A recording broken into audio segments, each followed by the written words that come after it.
Eccoci con Marco Terenzi, ormai il countdown è -3, quasi -2 al voto. Domanda secca come ho fatto con gli altri, possibilità reali di vincita al primo turno ed come siamo per un eventuale ballottaggio? Ma guardi, io ho detto anche in questi giorni che c'è un rischio reale nella nostra comunità. La nostra comunità sta vivendo un momento senza precedenti. 10 candidati sindaci e 24 liste vanno ben oltre il pluralismo politico. Siamo in piena frammentazione. Abbiamo superato Venezia in questo senso. Abbiamo superato Venezia e il pluralismo politico è un valore, rafforza la democrazia, rafforza una comunità. La frammentazione invece è sempre negativa perché divide la comunità, perché disorienta l'elettore e poi crea i presupposti per l'ingovernabilità. Quindi in questo quadro io non faccio previsioni, però le dico con chiarezza e con certezza che la nostra coalizione di centro-sinistra è coesa e unita, non è frammentata e anzi si pone come argine a questa situazione di frammentazione. Si è ritrovata intorno alla mia candidatura, occupiamo il campo del centro-sinistra e abbiamo un programma credibile, realistico e crediamo anche per il futuro della nostra comunità. Quindi noi con questi auspici e anche con questa convinzione ci poniamo di fronte agli elettori.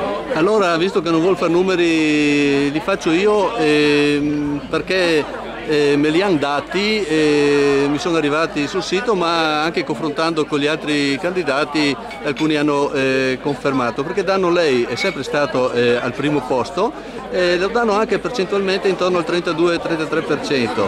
Al secondo posto c'è la senatore attaccata in incollatura con Barro al terzo posto che ha guadagnato parecchio, poi c'è Scarpa e Fagotto, ci fermiamo ai primi 5. I rumors, quello che dicono è che è facile che ci sia un ballottaggio tra lei e la senatore e in questo caso il centrodestra si giocherebbe, se riesce a compattarsi ciò che non ha fatto durante la scelta dei candidati sindaci, dovesse farlo sul ballottaggio, per lei sarebbe dura.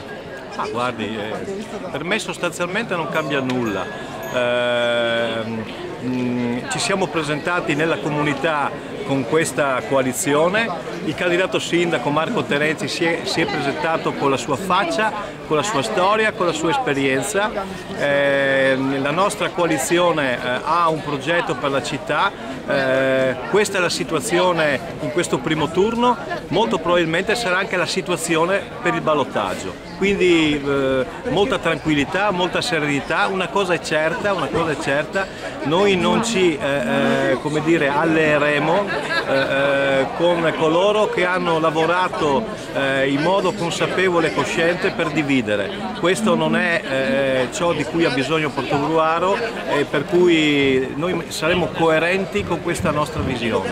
Allora, l'ultima battuta parlando dei tre confronti tra candidati sindaci, a mio avviso molto importanti, perché abbiamo toccato bilancio, turismo a Lugugnana, giustizia e scuola nei due successivi a Portogruaro. Secondo me chi dovesse andare a guardare i video che si trovano in rete potrebbe già qua capire le differenze, perché sono temi quei basilari, insomma. Sì, guardi, Portogruaro, io lo dico sempre, deve prepararsi a tempi nuovi e deve guardare a questi tempi nuovi con occhi nuovi. Le aggiungo altri due temi di importanza capitale, la città metropolitana di Venezia, la riforma sanitaria e ci aggiungo anche la gestione dell'acqua.